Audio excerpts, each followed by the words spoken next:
Hoop Dreams, the podcast, an Unlearning Network production.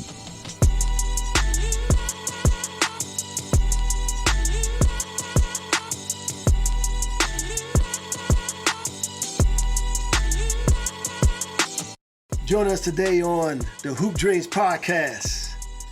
A Chicago Sun, Proviso East High School legend, played 2 years at DePaul before declaring for the 2001 NBA draft, where he was the 15th pick overall, went on to have an incredible 9 NBA seasons. We'd like to welcome to the show our guy, our dog, one of Chicago's very own, Stephen Hunter. I'm Will Gates, and that's my dog, Arthur Agee. Man, thanks for blessing us with your presence, brother, on the show, Stephen. Really appreciate this, man. Absolutely. So, Big Steve, I'm just going to jump right into it, man. I know you're a little younger than Agee and I, but tell us about the first time, man, when you saw the movie. Oh, my God. I mean, it was a talk of the town, man. I mean, it was, it's really like the heartbeat of Chicago. Like, you two guys just don't know the type of impact y'all had on, my generation coming up after y'all in the late 90s. Just to see y'all coming from the west side of Chicago, like myself, climbing through the ranks, some of the housing y'all lived in and some of the same places y'all played, I can relate to, you know what I'm saying? And, it's just cool to see, the people who come from the area talk the same talk, walk the same walk, play at the same parks. We all do the same thing. And just to see that movie, man, it was truly amazing and inspiring. So I want to give kudos to both of y'all, man. It really changed my life and it made me want to hoop. So yeah, hey Stephen, we get that all the time, man. Because the film was the first time that guys like us was able to see, other guys that that came from the same areas and all of that. But man, you catching a bus, the way we traveled, how we got to school and stuff like that. A lot of people that come up under us, they always say, man, like, I can relate to you guys because my mom cooked that fried chicken in the kitchen, and I'm looking at y'all, how y'all, just how y'all being. So when you saw us, like and me and Will never thought it was gonna grow up and be this big, but when you saw it, did you say like, man, if these dudes, then done a documentary or film and they showing the exact, those opportunities that can be available to you if you do this. When you saw that, did it have an impact on you going forward in your basketball career? Yeah, I mean, like, you guys took us step by step on what the process was like, from being, like going through high school, choosing a high school to go to, how high school varsity coaching would be, how the travel would be, how our family life would be, so, and then on to college recruiting. And so you guys kind of gave us the blueprint of what to expect and kind of how to go about it. And so, for that, man, and just to have a whole story going on and then how y'all tied in all the games, like we were like seeing you at St. Joe's playing against the Proviso East basketball team.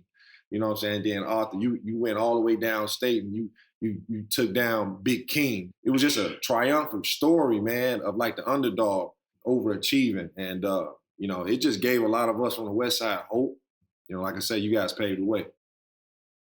Well, I tell you, man, you live the ultimate hoop dreams. But before we get into that illustrious NBA career, man, we want to know the Stephen Hunter origin story. Where you grew up in Chicago, take us back to your neighborhood and what was it like growing up for you? Yeah, well, I was born on the West Side of Chicago. I was raised by both my parents. My dad is a retired Vietnam veteran, and my mom is now retired Chicago Board of Education for 38 years. So I was lucky enough to have both my parents growing up. We grew up in K-Town. Later on, around 6th or 7th grade, we moved out to Maywood. I'm kind of one of those guys, like from a lot of those guys who came to Maywood, you know what I'm saying? A little bit. Yeah, so I'm like a mix between Chicago and Maywood. But man, had a good family. You know what I'm saying? You already know how it is growing up in Chicago. It's tough. You got to make sure you hold your own because you'll get ran over real quick. you know. So, you know, after we moved to Maywood, I went to Garfield Elementary. And, you know, that's where I started hooping. I got cut actually in 6th grade. I tried out for the basketball team, got cut, didn't make it, ran home crying. What? How Stephen Hunter get cut from the 6th grade team, and you probably taller than the principal? Man, I was, bro. I was, man. But yeah, I got cut in 6th grade, and you know, that kind of just made me just, you know, want to get better. So if anybody know me in Maywood, they'll see me walking down that prairie path down to Waterworks basketball court all the time, and I had that basketball in my hand, bro, and I just hooped every day on the court. You know, pretty normal upbringing, man. You know how Maywood was back in the, Mm-hmm. you know what I'm saying? It was fun. Yeah. Everybody knew each other. I grew up on 12th and Adams. Mm-hmm. And man, that's pretty much it, man. It's just, you know, that was my upbringing. That was my upbringing. That's the start. Moved from the west side of Chicago to Maywood, and then you know, pretty much just hooped every day at Waterworks and just got better every year. Well, because you got something in common with Michael Jordan. Both of y'all got cut in high school. Now, explain to our viewers, because I'm quite sure a lot of viewers, you know, then went through their little trials and tribulations of getting cut and not understanding how to bounce back from that. When you got cut, you went home. You know, your mom and dad obviously knew that you got cut. What was that? What happened to make you say, "No, I know I'm better than this. Let me." What was that conversation like? Who gave you that motivation to go back out there or to work on your game in the park and come back that next year and make that team? Man, really, you know, how I felt is just really humbling. You know what I'm saying? And coming from the west side, I was kind of the new guy there. I had made Bethel basketball team, and then I thought that when I moved to Maywood, I was like, I'm for sure gonna make this suburb basketball team. So it was humbling, but you know, I had to wait my turn. It was other 7th and 8th graders, you know what I'm saying, that was there before me, that paid their dues, and you know, that was more physically mature than I was. So I basically had to wait my turn. And how it made me feel was just, man, I was just up at the park hooping every day. You know, that's why if anybody know me, they know that I was like one of the tallest 7-footers that actually had a little handle. You know what I'm saying? Because we used to play 21, we used to play 32. So, man, just being up there, and then, you know, I always been kind of tall, and just other guys be like, man, if I was your height, I'd be dunking like this, and I'd be doing this. So, like, I've always been very, very competitive. And so, you know, a lot of my upbringing and how I got better was just proving a lot of people in the neighborhood wrong. You know what I'm saying? Saying that, you know, I can do this and I can do that. And I just always played with other guys and other older guys. And, you know, that kind of helped me. But I still want to get a little deeper into your family, man. Tell us your brothers, your sisters. Talk about your family. Dad was married before he met my mom, so I got 3 half brothers. You know, one of my oldest brothers, he's a retired Secret Service agent. He started as a Chicago PD, went up to detective, moved to DC, and next thing you know, he was in the Secret Service, guarding Obama, Bill Clinton, and things like that. So a lot of people don't know that one of my brothers is Secret Service. I got a younger sister, Michelle. She went to Walter Lutheran, then went to Northern Illinois. She also lives out here in Arizona. She's doing well. And then I have 2 other brothers, and they still in Chicago, just working, taking care of their families, things like that.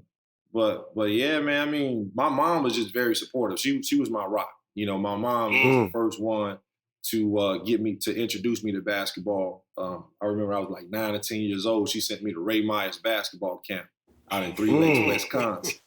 And wow, you know, she sent me there, man, and that was where I fell in love with the game of basketball. You know, that camp was epic, bro. Like, we stayed out in these cabins, and you know, he had all these little tournaments, things going on as far as one-on-one, you know, 3-point shooting contests, all that different stuff. So Ray Myers basketball camp at the age of 19 years old really made me fall in love with the game. Now, did you play any other sports, or did you? Baseball was my first love. I played for the Maywood Horsemen. Wow. Maywood Horsemen. A lot of guys who will listen to this know who that is. I played Little League. I played Pony League. I really wanted to be a baseball player first. And, Are you serious? Yeah, I wanted to be a baseball player, dog. I used to collect baseball cards, trade baseball cards and things like that. I was always into, always been like a big Cubs fan, always into baseball. But by the time I got to high school, my freshman year, I was like 6'7". I couldn't really hit no more. So. Oh, okay. What position did you play in baseball when you was playing? Pitching, I played first base. Big target. Big target on first base. That 6'7" wingspan throwing a 90-mile-per-hour fastball at your head. Yeah, man, just following my older brother Eric up to the park all the time also helped me. I got an older brother. He's 6 years older than me. He's always bang me up, beat me up all the time. You know what I'm saying? No remorse in a one-on-one. Yeah. Absolutely. Sound like a Curtis Gates. No remorse. Big East always beat me. He kind of brought that competitive nature up out of me. So, and that was it, man. Growing up in Maywood in the 90s, man, it was fun. Everybody knew each other. It wasn't crazy. All the gangs had chiefs and all that stuff. So it was order and everything. You know what I'm saying? Wasn't no guns like that. So people, if they had a problem, they'd fight instead of pulling out a gun and stuff like that. Yeah. We all used to walk around the neighborhood. It was just a good upbringing, man. I appreciate how I grew up in Maywood. It's funny you brought up Ray Meyer's camps. A lot of people don't know this, man, but that camp was actually, you said it's earlier, but it was out in Wisconsin. But I used to send a bunch of kids to the Ray Meyer camp, man. That was a heck of a camp. So, rest in heaven to Coach Meyer. But man, that's big time there. But, man, you was talking earlier about, going to the park and all that, but who actually put the basketball in your hand? Like my older brother, he put the ball in my head, was like, here, go in the corner and shoot a ball, but just get out of my face. But who put the ball in your hand? Man, I would probably say my two things. Probably say my older brother, Eric. Like I said, I used to always want to follow him around. He's like, go on, you too little. You know what I'm saying? Go somewhere. But I used to still be in games and follow him around. So he got me playing with older guys. And shit, just growing up in the 90s, man, watching the Chicago Bulls and wanting to be like Mike, Scotty, and John Paxson. I go to the court by myself and be like, man, Paxson passes to Pippen, you know what I'm saying, passes to Mike fade away, he scores, you know what I'm saying, just had that in my head like that. So, I was a 90s baby, man. I was there for all the Bulls championships, huge Chicago Bulls fan. And just wanting to be like Mike, going up to the park by myself and just hooping, and just being consistent and persistent, just every day. Anytime you seen Steve, he had that ball in his hand. So that's how. I feel, man, we'll talk about this all the time because that's one thing that's missing today in youth basketball. Even if a family have like 2 or 3 kids around about the same age, that competitive family spirit, you going to the park and, it's no training, none of that. Just going up there having fun as a kid. Like it's no more of that today. Exactly. Every kid got to get a trainer. Yeah, man. I tell kids all the time, man, take that basketball and fall in love with it. Yep, on your own. Yes. We used to go to the Austin Y and Columbus Park and all them places, man, and just hoop on just open gym. You know what I'm saying? Get on the court, you don't want to get off. And so repetition is what gets you better. Training is good when you get older. Obviously, we never had that. We didn't have that luxury as kids.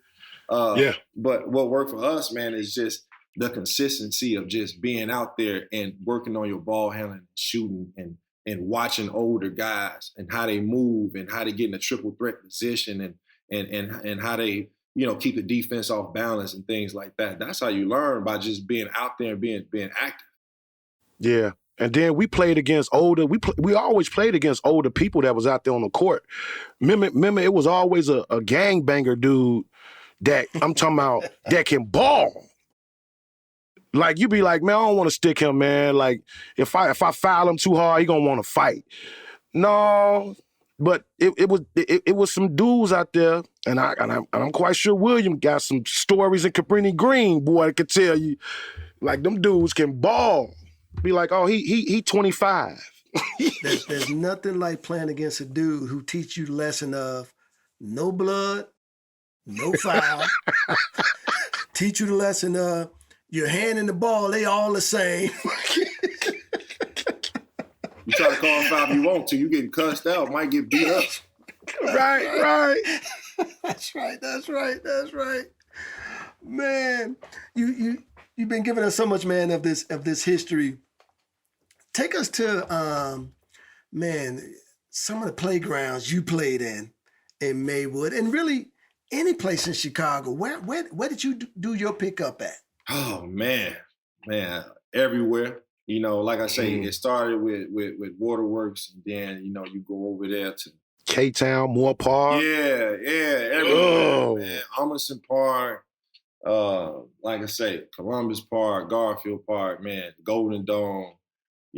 Like, man, everywhere. I was a typical West Side kid growing up, man, just hooping, trying to stay out the way, stay out of trouble. And and city of Chicago, man, it brings that competitive nature out of you. That's why you see guys like Tony Allen, Will Bynum, hard-nosed kids. You know what I'm saying? D Brown, because we got tested early. You know what I'm saying? We got tested early in our life, and not only on the basketball court, but just going to school and life. Period.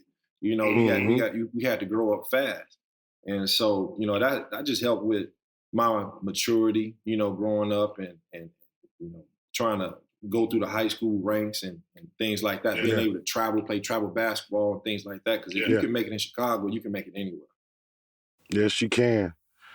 Hey, Stevie, look, we growing up, we always had nicknames. People gave you nicknames at the court. Now, you being tall, 7-footer like you was, did you have a nickname, and how did you get it? Oh, man, that's a good question, dog. I got it way back. Man, I don't know. I was super skinny, man. They might have called me Bones or stuff like that, but I was... Shit, I can go on and on. Big fella. I know once I got to DePaul, Quentin Richardson, he started calling me Big Ticket, kind of like KG, because what I'm saying, I was always trying to be similar to him. But yeah, just to name a few. I done heard it all, man. It kind of lose me now, but I done heard it all, bro. Yeah. Man, when you was coming up, who? I mean, you mentioned guys like Michael Jordan, but who was in the Maywood area that you was like, man, that dude is legit. That dude is real. Who were those guys for you? Well, I used to hang out with this kid named Jerome Washington all the time, man. Shout out to Jerome. And he was Sherelle Ford cousin. And so when I was in 8th grade, I was hooping, creating a little name for myself in Maywood. And then he used to always, tell me about Sherelle and what he did. And we used to go to his house, and I used to watch game film on Sherelle Ford. And I just became obsessed with trying to be like Sherelle. So I think Sherelle was number 44, so I couldn't get that. So I got number 45. So Sherelle may not even know this, but I chose my number, my jersey number, because of Sherelle, because I wanted to be the next Proviso East great. Yeah. And so yeah, just watching guys like Sherelle and Mike and Donnie and all that, man, really inspired me to want to be one of the Proviso East guys. Y'all turned them out there too, though, man. I mean, the reality is, we used to think so much like, man, St. Joe's, man, we putting out talent. East was putting out talent. I mean, every year I turn up, man, y'all like Joe's, it was a pecking order. It was this guy, then it was that guy, then it was that guy. Y'all had like 2-3 guys at a time. Yeah. Ray Gay, D Brown, you got Shannon Browns, you got all the damn Brown. Right. Kenny Davis, like, God dang. Hey, shout out to Maywood and Bellwood and Broadview, man. We had one of the best park systems, or we had one of the best park systems for youth sports. We used to stay active, all of us. We grew up in the parks and staying busy with either Maywood Bucks football or Little League baseball or, playing at the rec and things like that. I grew up playing at the rec. I was my first Saturday team was a rec morning. team. I was waiting on you to mention the rec. I ain't want to bring it up. I was wondering if you was going to ever bring the rec up. Hey, if you wanted all the smoke, that's where you had to go, to the rec first. Before you went to the outdoor court. You was like, I know it's gonna be somebody at the rec gonna bust my butt. Hey, you slipping and sliding on that floor, but it's gonna get you better though. It's gonna get you better. Yeah, I got so many memories, man, just growing up with all these guys. And yeah, man, like I take it back to the park district, like I say, the rec and all the different park districts, man. It just really helped us out, kept us off the street, and just kept us focused on basketball. Well, let's keep it there, man. Let's keep it on the history. You know, played at Proviso East, man. Like we said earlier, in terms of just talent, man, just one of the greatest. I mean, going back to Doc Rivers all the way up to the present day. What was? Did you understand the history of Proviso East basketball? You know, I did, but not as much as when I got in there and I got in it. And then the torch was kind of passed to me. And then I kind of understood, you know, how people look at you, how you view you, and how the media pay attention to you and what's expected of you. Even the students in your school, even your classmates. It's like, hey man, you know you 7 foot tall and you at Proviso East, right? You're gonna have to bring it. Hey man, it's a big rich tradition there. And you know, I can have a triple double, I can have 20 points, you know, 10 blocks, 12 rebounds, and the old heads still tell me, man, you should have had 30, man. You know, that's right. That's what they used to do to Will. Like I say, very, very, very competitive, very rich tradition. You know, we breed basketball players at Proviso East. I got a chance to play with some great players at Proviso East. When I first got there, I played with Everett Stubblefield and Reggie Davis. They really paved the way. You know, they took me under their wing because my freshman year, I actually went to Weber and I played varsity. Yeah, I went to Weber my freshman year, Catholic League. And, you know, it was just too far. Man, I was catching 3 buses in the L to get to that school. Yeah. Let me go ahead and go to East, man. So went to East. Evan Reds took me under their wing, man. Just showed me around, you know, like really accepted me and, you know, helped build my confidence up my sophomore year. And once they left my junior year, you know, the team was mine. And, you know, we had some great times. When he transferred Weber, did he come in playing on varsity right away like you did? Oh, of course. I played varsity at Weber. And then I came in, I played in the summer league going to my sophomore year. At this time, you know, I'm like a 6'9", 6'10" sophomore. Damn. You know, I've always been really, really athletic. So, you know, tearing the screws off the rim. And I'm handling the ball too, so, and shooting that little jump shot. So I had a lot of potential. I just had to get a little bit stronger and a little bit more experience under my belt. But yeah, man, just, you know, watching Ed, playing with Reg, you know, playing under Andrew Johnson my sophomore year, playing at the Proviso West tournament for the first time in front of all them people, you know, really exposing me to big time basketball like that. Yes. It just really, really helped me, man, really propelled my confidence. And back then, high school basketball was everything in Chicago. You know, we had the prep game of the week. You know, we was getting televised, and, you know, we had CLTV where you getting interviewed on there, and they really put a spotlight on high school basketball. So it was just some really good times, man. Played against a lot of great talent. Played against Corey McGetty back in high school, Whitney Richardson, Paul McPherson, Big Lance, you know, the list goes on and on and on. I just want to say I'm jealous of you two because y'all played in the Proviso West Christmas tournament. And Marshall Luther Befford, rest in peace, my head coach. I mean, damn, I'm like, Coach, I got a camera crew following me. You think we can get our team in the Proviso West tournament this year? Oh, hell with that tournament. We going to the Glenbard East. We going to the Glenbard West tournament. Man, nobody want to play out there, man. I'm like, I want to play in the damn Proviso West Christmas tournament. That's how I used to talk to Befford about this, and only had 2 years to play there. And this every year we went to the damn Glenbard East or Glenbard West. I'm like, oh shit. Man, that's tournament super weak. Y'all had to been at West, man.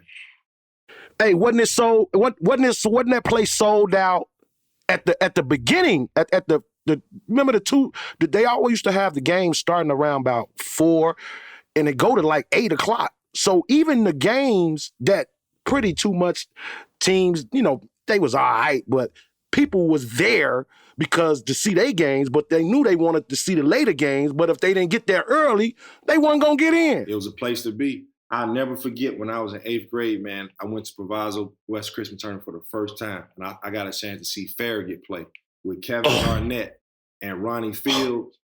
Bro, when I tell you they had people packed to the roof, I'm talking about nobody else can get in. People on the roof, on the ceiling of the building, standing up, watching the game. And that was the first time I ever seen a 7-footer like KG step out there and shoot that 3-ball like that. He talking trash. He throwing lobs to Ronnie. You got Big Mike right out there, man. Popcorn popping. Man, you taking me back right now, man. Yeah. Will, what was your first time when you played at the Christmas tournament in Proviso West? Yeah, that was my sophomore year. Playing in front of all them people like that. We had a big win against Deerfield. My guy Reggie know about this. It was like 5 seconds left. We down 1. Reg get to the basket. He throw me a little dime on the block, and boom, I dunked it for the game. And that was one of my experiences I'll never forget. That was probably my first or second game in Proviso West, and just playing against Big Leon Smith up there, saying we gonna match you up against him. We gonna match you up against Big Leon. You can't do nothing against Big Leon. You can't do nothing against this guy. And then you always find out at the West tournament. You always gonna find out. I say this, I can't. And this our Sigma brother, Will. I cannot bring up Proviso West without speaking on Alonzo Verge. Will, tell us about Alonzo Verge, dog. Phi Beta Sigma in the house too, baby. Tell you something, man. The first time I saw Verge, we was playing them, man, and that joker hit a Steph Curry left-handed jump shot. I mean, I'd never seen a talent like that, man. And I thought I was talented, but that dude was he was a one-man crew. Like Verge didn't need 4 other guys. Like Verge was that good. But that Proviso West tournament, man, first of all, it was probably the toughest talent I'd ever seen. And I used to hate the way they would set it up because they always would we would have the 6 o'clock game, St. Joe's. Mm-hmm. East would have the 7 o'clock game, and then they always gave West the 9 o'clock game. But what I didn't like what they used to do was we out here playing St. Joe's, we playing Collins from the city. West playing, East, they got y'all playing another hard school, Crane from the city, but then Proviso West playing, right? Mississippi Valley. You ain't lying about that, Will. Schaumburg, Glenbard East. Right. Glenbard East, you're right. Our first game is a championship game, and they out here playing Lions Township. Wow, you say Lions Township? Steve, crazy. But Steve, I want to ask you this, man. Can you rifle off some of the names that came out of East, just so our listeners can know just the rich history of Proviso East High School, man? Because it's Jim Brewer, Michael Finley, Donnie Boyce, Sherelle Ford, D. Brown, Shannon Brown. Oh man. One of my all-time favorites, my guy gonna be listening, Leon Tubbs. Leon Tubbs out there. Kenny Davis, Carl Davis. Yes. Yeah, I mean, just list goes on and on. I said Jim Brewer, right? Yeah. Yep. The Browns. Yeah, I said the Browns, D. Brown, Shannon Brown. D. Brown was my freshman. He was a point guard. I was a senior. He was a freshman. I recruited him to come to East from Bethel. I never forget it. Yeah, young, my young boy. He came in. D. Brown, I love him, man. He got heart, man. And as much as I'm competitive, I want to be the best or whatever. I would probably say D. Brown is probably the greatest to come out of Proviso East. That's huge right there. Man, D. Brown got heart, man, and he created a lot of accolades and things for himself at that school, man. Like he really ran it up. And what was the one thing you loved about playing with that guy? His heart and his work ethic. As a freshman, when he came in there, he picking you up full court as a freshman, and he playing against seniors. And I seen that at Bethel, and I said, man, I need this young kid on my team. You know, and you went hard recruiting on him like Jawan Howard did Chris Webber. And I cuffed him. Brought him out there to Maywood, man. Say, hey, we gonna win a championship with you, and we almost did. Damn. Yeah, we almost did. But man, shout out to my guy D, man. You know. I also want to send a shout out to my guy went to Proviso East. He was with me at Joe's for a little bit, but he went over there and won that championship with you all, Jamal Robinson. Got about Jamal. Jamal was a dog too. Jamal was a dog. I mean, it's so many. I'm sorry if I forget people, but it's so many. How can I forget about Jamal? Jamal was a super dog. You know, Ray Gay. Ray Gay. I forgot. Yeah. We had. And you know what? It was a few. When I went to school there at St. Joe's, it was a few cats that was at Joe's that actually transferred out and went to Proviso East. Jamal wasn't the only one. I remember Chris Coleman. Remember he went to Stevenson, Will? Yep. But, you know, he played over there with them guys. Just so much history over there. You can think Maywood a suburb if you want to, man. Right. That's what I thought. I thought when I was coming from the city, I'm like, Mom, I'm going to be riding my bike to school. I'm going to have a paper route.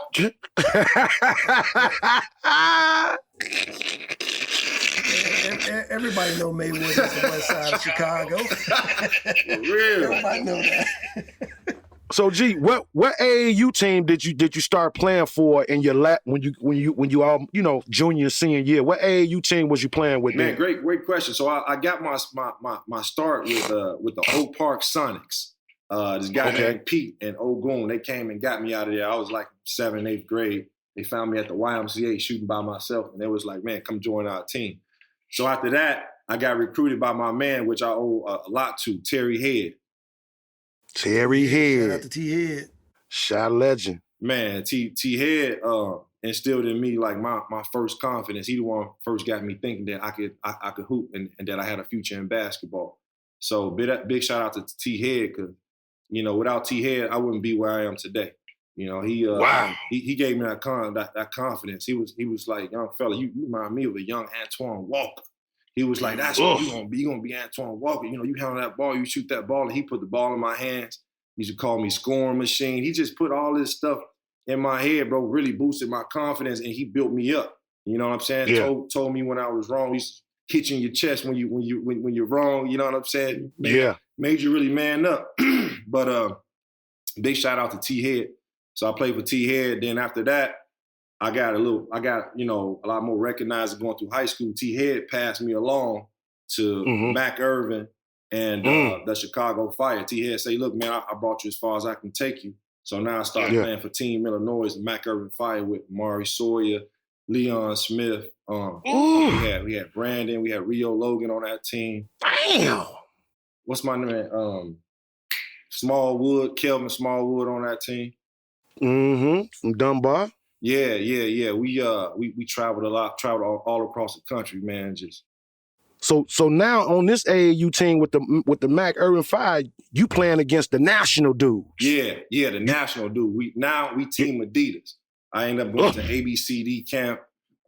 After my junior year, going into my senior year, I was ranked the #1 center in the nation. All because of my exposure I got with playing with ABCD. And Mac Irvin Fire, and we were just one of them sponsor teams. Did any of the hype go to your head? Did you say, like, did Terry Head, did that voice come in your head like, man, I'm out on this circuit and everybody telling me I'm the #1 and all this? Did you get big-headed, or did you say, no, I'm just going to keep my head down and just go forward and just keep working hard? Man, you know, just my upbringing, man, coming from my pops. You know, my pops and my mom was in the house, so they kept me grounded. You know, it wasn't no Hollywood stuff. It was, you know, you come home, you still do your homework. You know, you do your chores. You shovel the snow. You know what I'm saying? Things like that. So my mom and dad really kept me grounded. They really kept me kind of insulated and focused on school, and then focused on basketball. So I ain't really get into a lot of gang stuff. And you know, I also had some folks out in Maywood that really looked out for me, made sure I was straight. But no, I ain't never really get the big head, bro. I always kept a good circle around me. I think a lot of my success I've had, is predicated not only on the talent I work to get, but the people around me, my mom and my friends and my coaches and people like that, making sure I just stay hungry. You know what I'm saying? That's one thing I always live by. It's just, man, you got to stay humble and you got to stay hungry. I always just kept my head down. I just always kept working. Now, did you always have a handle? Because when I first saw you play, I was like, damn, he got a nice handle for a 7-footer. Like, I didn't think Kevin Garnett. I just thought like, damn, look how mobile this dude is. Like, look how he can just face up and put it on the floor and go baseline, bank shots and shit. So was your handle always like that? Score at will. Yeah, I've always been blessed to be really coordinated and really good feet. And my handle just came from playing at the parks, bro, to be honest with you. Playing at Waterworks, playing a lot of 21, playing a lot of 32. Also playing a lot of one-on-one against guards. Playing a lot of one-on-one. That's how I improved my skills as well. But man, I was just a hooper, man. You just same as y'all. You had to hoop. We didn't have all these trainers and stuff, and I had to hoop like everybody else was hooping. You know what I'm saying? So I had to, get my handle right. And I always wanted to use my quickness and use my athleticism to beat bigger guys. Because back in the day, I wasn't as big as I am now. I was a lot skinnier. And so I had to use my quickness and athleticism and mobility and agility to really, get by bigger guys. So, that's where it came from. So now, man, you are killing it on the circuit, killing it at East. How did the recruiting process start up for you, and how did that get going? All right, so I had a little hiccup. So my junior year, I got talked into going to Mount Zion Christian Academy after my junior season at Proviso East. We had a great season. I was on a high. I'm getting recruited by DePaul, Kentucky, UNLV, Michigan, schools like that. And so I get approached by this guy named Joel Hopkins, by the way of Matt Gervin. And that was around them times when them players was coming out of high school, going to the league. Yeah. Remember Leon did it and a couple, Agee did it, a couple other guys. So we had a little plan like, Steve, maybe after your senior year, you 7 foot, you might have a shot to go to the league out of high school. So I ended up going to Mount Zion. And I got to be honest with you, man, that 6 months I stayed there has probably changed my life. Really? Yeah. I mean, in a good way or a bad way? In a good way, basketball wise, because it turned the boy into a man. You know what I'm saying? It's like waking up at 5 o'clock in the morning. Mount Zion, them prep schools, Mount Zion, Oak Hill, and places like that, they basketball factories. We all stay in dorms. Wake us up at 5 o'clock in the morning before school. We run at football stadium stairs. We go to school. We get out of school about 2 o'clock. They make you play basketball from about 3 o'clock to 9 o'clock at night, bro. Make you play. What? We exhausted, but it just hardened. It hardens your mind. It hardens your body. And for me, it made me really, really resilient, bro. And so, after about 6 months there, going to ABCD camp, planning all the circuit and stuff like that, I just got homesick. I really just got homesick. And then, some shady things came out about like school fixing grades and all that stuff. And my parents didn't want me involved in that. So I ended up going back. I transferred back to East in time for my senior year. So a lot of people don't know that. I still played for East my sophomore, junior, and senior year, but between April and October, I was in North Carolina going to Mount Zion. And so I came back for my senior year at East, and man, I guaranteed us a championship, man. I just knew we was gonna win it that year, And we had some issues with like transfer rules, so I had to sit out some games. But I came back and had a great season. Ended up going to DePaul, so it all worked out. Wow. Yep. So when did you commit to DePaul? Did you visit the campus and Oh yeah. Well, so I took a lot of visits. Tell us who. Tell us where you went. I need to know how they took care of my boy on them visits. So so at the time, you know, I got to keep it 100 with y'all, man. I'm retired now. I can go ahead and tell y'all. So Mount Zion had this thing where they was like really selling players. Damn. So they wanted me to go to Nebraska, and Nebraska was going to pay me $100,000 and give me a Range Rover. Wow. You know, I just wanted to go home. So to be honest with you, that was a big part of me leaving Mount Zion, because I didn't want to be sold to the school that they that they wanted me to go to. So I worked with Tracey McGrady, and I worked with just the administration at DePaul to get me there. But back to your question, I went to UNLV, and I'm glad I made that school my second to last visit, because if I made that school my last visit, I would have went to UNLV. Get down there, man. Bro, I get down there. They hooked me up with an R&B singer. I'm in the hotel. I got stuff waiting on me at the hotel. I'm in the casino. I'm 17 years old. Right. Sean Marion was my host. He took me to some type of house party, man. Man, I got a full-fledged of the Vegas life. And I left there and be like, all right, I'll see y'all later. I'm definitely going to sign. Luckily, I made DePaul my last visit. And once I went to DePaul and I saw how close we was with, you know, Q and Bobby and Lance, and the potential we had to be great. And you know, just the strength and schedule we had. We was on TV all the time at DePaul. We was all the time. Yeah, all the time. So I ended up choosing DePaul, which ended up being the best decision of my life. I just gotta ask though, man, how'd you turn down $100K?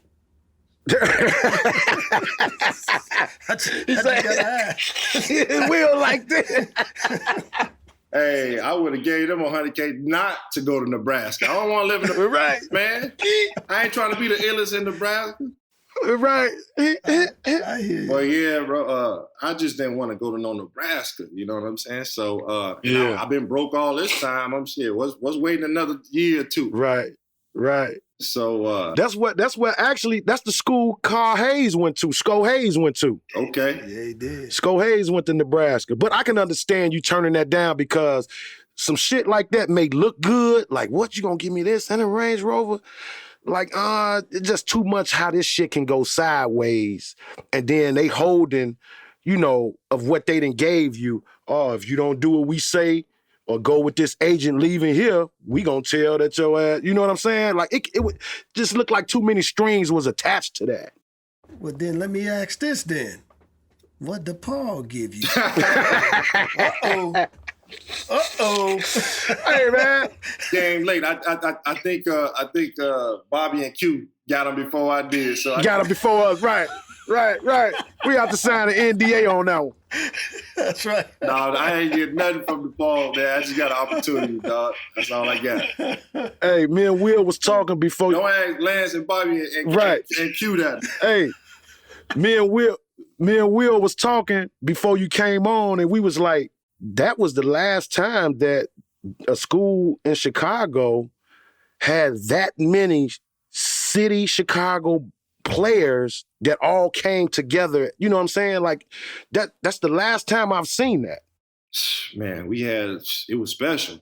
It was special. We had something special going on. And, you know, it started with Q making that jump, saying that, you know, we gonna stay here, and Bobby gonna come with me, and Lance gonna come with me, and we gonna turn this into Chicago University. You know what I'm saying? And you know, once you see them guys there, which I hope they start again, man. I love my school, but we definitely need to get more guys from the inner city, from the city of Chicago, playing on that basketball team. Because when the fans can relate to the roster, and when they can relate to you know, who's on that squad, you know, the Chicago guys are gonna come out. So we started something special, and we had the chains moving. After me, it was Andre Brown. Then it was Amare Stoudamire. Eddie Curry would have signed there if he didn't go to the league out of high school. So we had it moving. We had it moving. Man. It was working. Talk a little bit about that, though, man. Talk about playing with those guys, Q Rich and Bobby Simmons, and that high jumping over athletic Paul McPherson. I mean, because y'all was making noise, man. But it's interesting, again, too. You decided to stay home, but I guess it goes with it because even when you was out at Mount Zion, you decided to come back, too. So staying home makes a lot of sense. But talk to us about playing with them dudes, man, because of Q Rich, Bobby Simmons, Paul McPherson. I mean, y'all basically had an NBA squad in college. Yep. I mean, bro, like big time competition in practice. Because even though we on the same team, you was my rival in high school. So I'm going at your neck. You know, every day, me and Big Lance went at it because he thought I was some soft kid from the suburb. Him and Suburbs. Hey man, you played in the sicker East. You played in the red way. You ain't about to do nothing up here.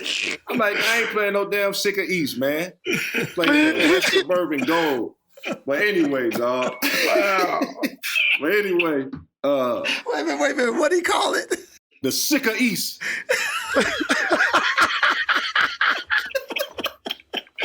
Paul said I played in the sicker East.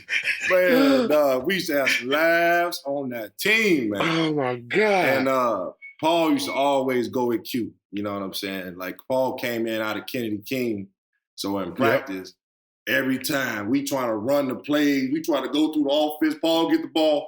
Oh, Q, isolation. Immediately. Go against Q. Bobby, me and Bobby going at it. Just all these guys, Andre and Bobby, all these guys. Like, so we had really, really competitive practices. And I just think that helped us all get better. That wasn't Conference USA, was it? Yeah.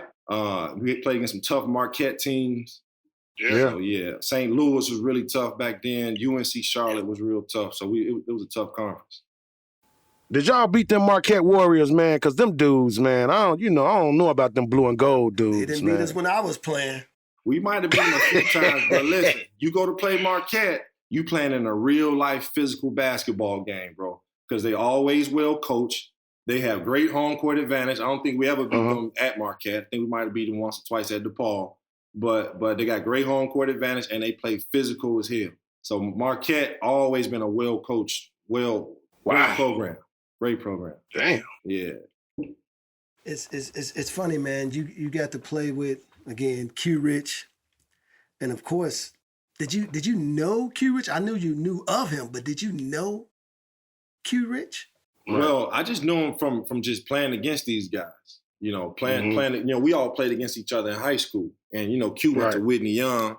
We played a few times against each other in the summer league. And you already know he talking trash about everything. You know what I'm saying? He get a dunk. Yeah. He slapping the backboard. And, so I played against Lance. I'll never forget Big Lance Williams in the 3-on-3 tournament.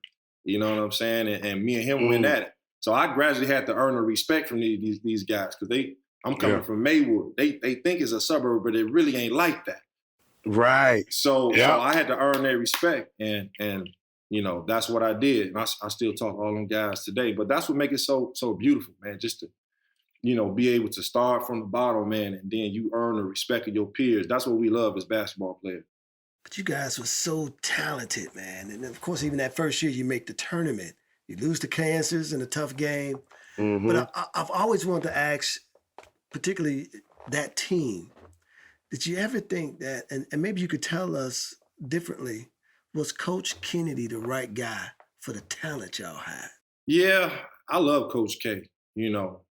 Coach Kennedy can sell water to a well. He said, Steve, if you here longer than 2 years, we done did something wrong. I done did something wrong. So he was like Calipari in a way. He wanted to get the players, have them stay a year or two, and get them to the NBA so they can take care of their families. So that was a big selling point with Pat. And like I said, we had a really good thing going. We just had some unfortunate losses. Like we had that loss at Duke where we should have won the game. It probably would have changed our program. Where we leading the whole game, we take them to overtime, and the guy named Nick Horvath, he hit a a long 3-point off the backboard to beat us at the buzzer. You know, that was a game we should have won. And then they had a Cincinnati game that Kenyon Martin goes off for 24 points in like 3 minutes or something like that. And you know what I'm saying? They end up beating us on the last second shot. So we was really, really close. You know, I just think if guys would have stayed there for maybe 2-3 years, we still had to earn it. You know, if we would have stayed there for 2-3 years, you know, we would have eventually went deep into the tournament and possibly competed for a championship. But, you know, still never take away all the good times we had, all the good things we accomplished, all the great things we did for the city. That's great, you know, how you handled the highs and the lows of big-time college basketball. And for you to even speak on those 2 games, how you said would have, you know, changed the scope of your program, you know. But as you coming out of that, what really, tell us what led to your decision to go early in the draft, to declare for the draft early? I just thought I was ready. You know, regardless of what a lot of people thought at the time, they thought I should stay in school, but I just felt I was ready. I felt I did all I could at DePaul. We had a younger recruiting class coming up, you know, and you know, I just wanted to do what was best for my family. And so the best thing I did was I went to Tim Grover, and I left school after the season. Well, I didn't really leave. They kicked me out. Like once they found out I was leaving, I tried to get back in, and my key card didn't work no more. I'm like, damn. So I still end up going back to school. But anyway, I just felt I was ready. So I worked out with Tim Grover, and that was that year, 2001, when Mike was trying to get back in the league. So I was up there with Michael Jordan, Twan Walker, and Michael Finley. Had all these great runs at Hoops the Gym.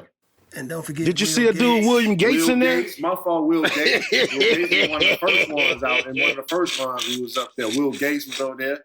I think you was trying to go overseas, or you was trying to, you know, still play professionally. So we had all pros in the building, the building. And so that started my transition, man. I was projected a late first round pick, but I ended up going to the Chicago pre-draft camp. I got MVP of the pre-draft camp.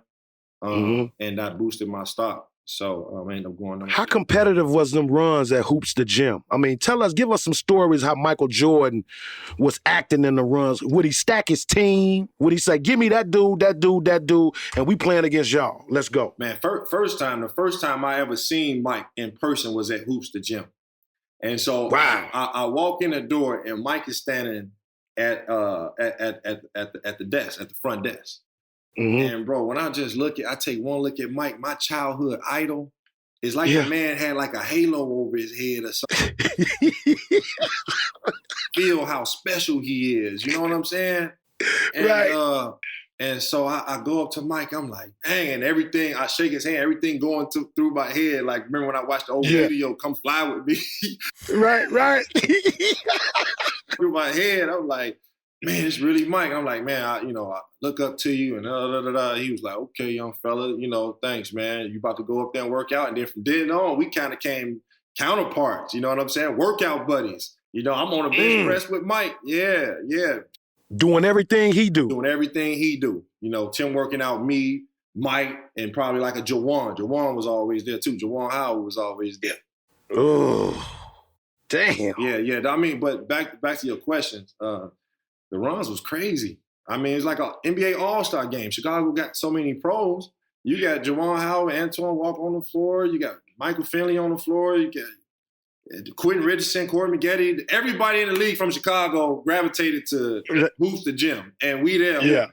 And Sean Marion. You get on the floor and shit. You got to come with it.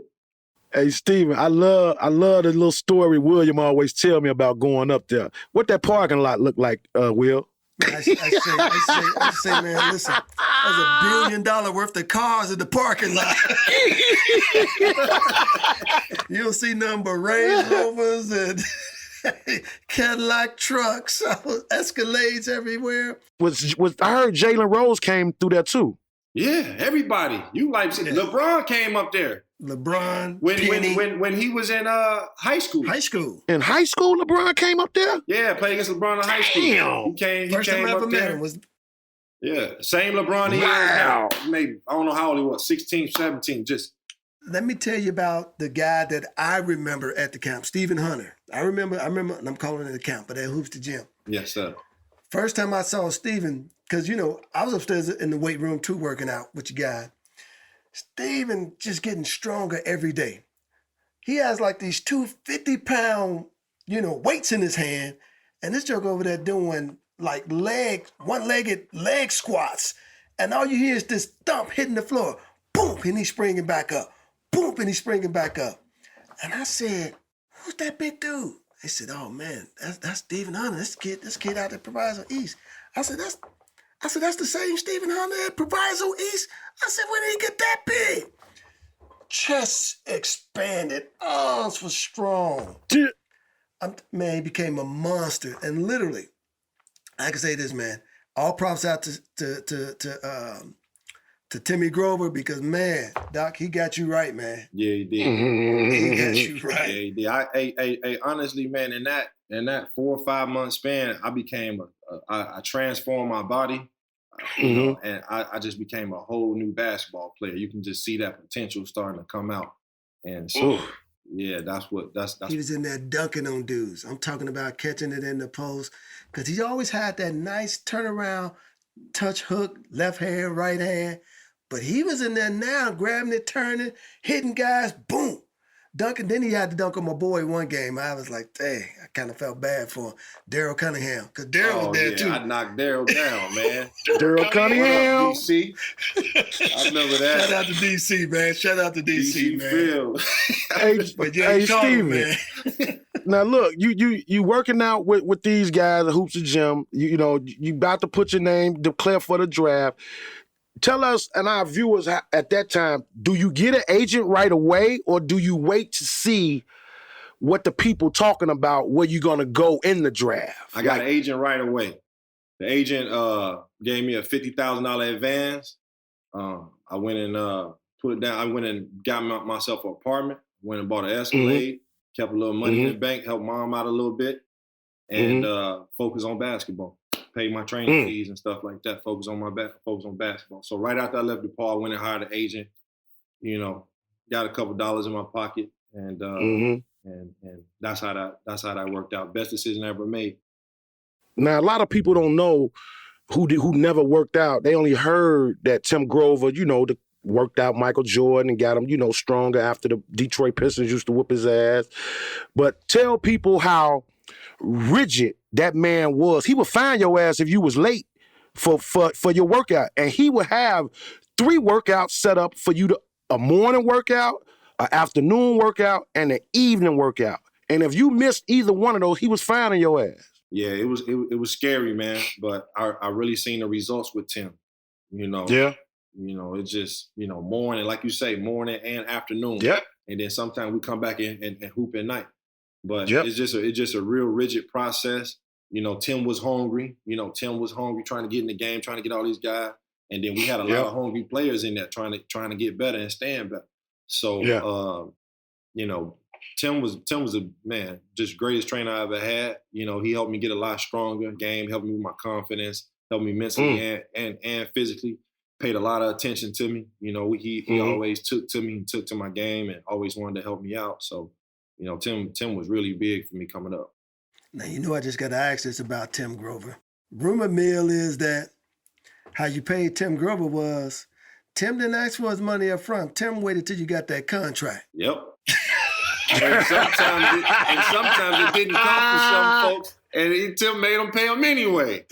Right. They probably still owe him to this day. But Tim don't get his money, though. He get his money. Tim started out humble, man. Like, I'll tell you how I went down. Like, when the first time I came there, Tim charged a flat fee. It was like $15,000 for a summer, okay? But you there every day, $15,000 for a summer for all the athletes, Mike included. But then once they built that other gym, that big gym, man, his prices became astronomical, and he got up to $60,000, $80,000 a summer. And folks was like, man, shit, I don't care how much I'm getting paid in the NBA. Folks with $100 million contracts wasn't even paying that. So So, you know, that's kind of what happened with that, man. But big shout out to Tim, man. Still doing his thing. Got his. And they said he used to have nutrition plans in there built in for each guy too. Man, we had everything. We had nutrition plans. We had our own personalized workout plan. Each player got their own personalized workout. We had our own lockers in there. Wow. Yeah. I mean, it was really advanced. It was really advanced. Well, listen here, Steve, man, we got this thing that Agee and I do called halftime. I'm sure you're familiar with it. So I'm going to let my man Agee hit you with the first question on halftime. Who's your all-time top 5 Proviso East players? Sherelle Ford, number 1. D. Brown, number 2. I'm a big Kenny Davis fan. Kenny Davis, number 3. Donnie was cold, man. I'm going to go with Donnie. You like the Donnie? Yeah, I'm going to go with Donnie. Donnie was cold. D-Boys? Yeah, I'm going with D-Boys. And then that last spot, let's go, Shannon. Come on, Shannon Brown. Shannon Brown? Yeah. What? Shannon Brown. I got to go with Shannon. So who I got? I got Shannon and D are the Brown brothers. I got Kenny Davis, Sherelle, and Donnie Boyce, and Donnie. All right, Mike Finn. If you listening to this, don't be mad, man. Don't be mad, Mike Finn. You know, Mike Finn. Doc Rivers, like, I got my whole cupboard is at the school in the gym. I ain't seen Doc play. I mean, but I heard Doc had a guy on his team that was better than him, though. Really? I forgot his name. Well, listen, man. My question for you is, give me 3 people that influenced you the most. Number 1, I'll say my mom. You know, my mom always been there for me. She got me in Raymond basketball camp. She helped me with my homework every night. Never missed a game. Elementary school, Columbus Park game, Proviso East game. Never missed a game. Always been supporting me since day one, and she still is. So my mom Deuce is my number 1. Second, Michael Jordan and the Chicago Bulls. You know, Michael Jordan, huge inspiration to me. He the GOAT, and I'm biased with that. Like, he'll always be my GOAT. Yeah. You know, so yeah, I'll say MJ. And one more. The third inspiration to me, man, honestly, I would just say, you know, I can't really name a person. I'll just say my entire family. You know, I always wanted to represent the Hunters, you know. I always wanted to just represent my family and carry on that Hunter name.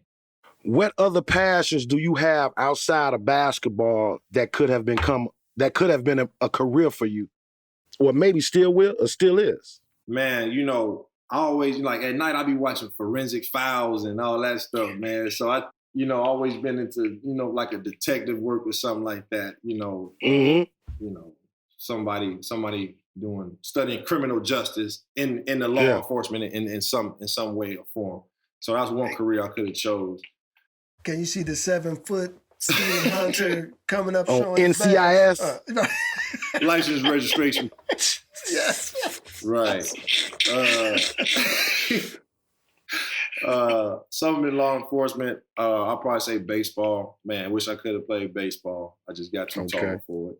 So baseball. And the last one, believe it or not, man, I'm a big fight fan. Boxing. I love boxing. Oh, really? Yeah, and in some off season, I used to train with my man Montel Griffin. I was training him to get ready for the season. So I was sparring heavyweights during the off season.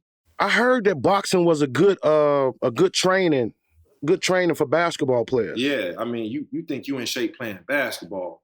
In order to do boxing, have you ever tried just punching for 3 minutes?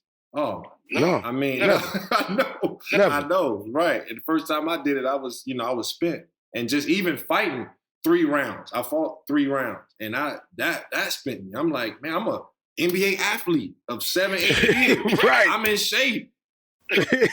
But you go and try to take an NBA player and put them in 12 rounds of boxing, they'll be lucky to go 2 or 3 rounds. Like, nah, you in shape for basketball. You ain't in shape for boxing, homie. Right, when I seen Nate Robinson out there, I'm like, oh boy. He don't know what he's getting into. He's still thinking about that one, but yeah. So as a big man, what were your favorite sneakers to play in? Oh man, let me think about that. Honestly, people gonna say this or that, but Kobe's. I used to like playing Kobe's. So some Nikes. So I used to like the Kobe. Really? Yeah, Jordan has never been really comfortable to play in to me. I don't know about y'all, but I know we'll jump man. Yeah. But, You know I love him. I know, You know I love yeah. him. Jordan ain't never really been too comfortable. So I'll probably say, Kobe's. Back in the day, in the early 2000s, I signed a shoe contract with Dada. Y'all remember Dada? Dada Supreme, get out of here. Man, bro. Yeah, it was cool. I had blisters. And they had Chris Webber too, right? Yeah, then I was second. Yeah. Yep. Did you have the spinners? Say it again. Yeah, I had those. Yep. Needless to say, they only lasted a year. I had to get up out of those, man, for my baby toe fall off. Right. Gee, what were some of the funniest or craziest pregame routines or superstitions did you seen or did you personally have? Man, I used to play with a guy named Rod Strickland. Y'all remember Rod Strickland? Yeah. Rod was an old head when I was like a rookie. Not an old head in basketball year. You know what I'm saying? Yeah. Rod was a vet in Orlando. This man used to throw up before every game purposely. That was his ritual. What? Yeah. 12, 13-year vet. Before every game of his career, he goes into the bathroom and he throws up before every game. And I just, I just thought that was odd. I just thought that was odd. So he probably had one of the craziest rituals. As for my pregame routine, I just ate the same meal before every game. 9 years, same meal. I eat me some. What was that? I eat me some fettuccine and shrimp pasta with some cranberry juice, a little piece of bread. Wow, ready to go. I love fettuccine, chicken fettuccine Alfredo. What's in your I guess iPod now, or what's your favorite 3 songs you listening to? What music I'm listening to? Yep. Man, I be trying to listen to these young guys, man, but it's getting rough, man. It's getting rough, bro. I like Lil Durk. I listen to Lil Durk. I listen to Lil Durk.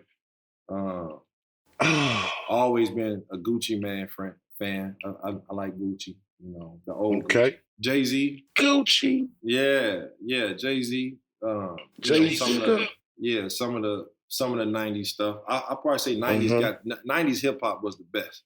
You know what I'm saying? 90s hip hop probably in like early 2000s. 2000 was the best. So just a little bit of everybody. I try to work out every day, so I got a long playlist of stuff. But I'm pretty diverse on the music side.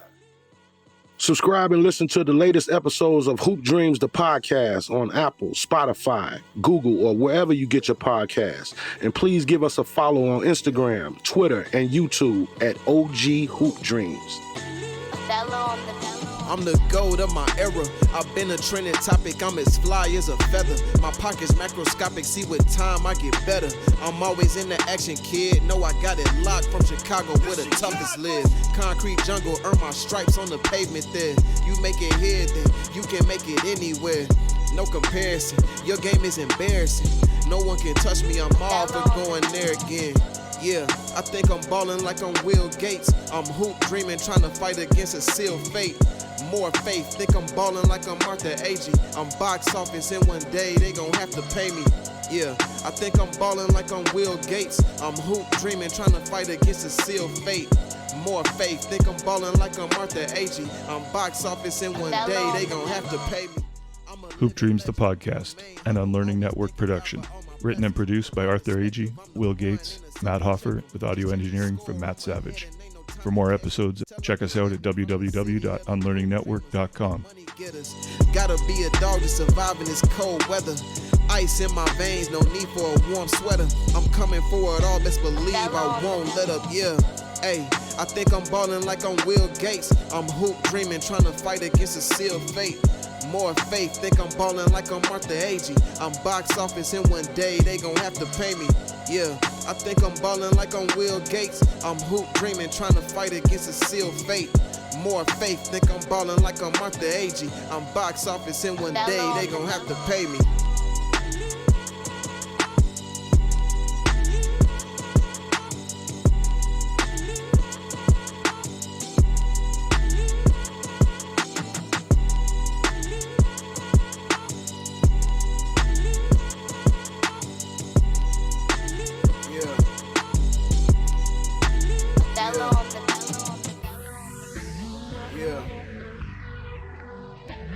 Yeah.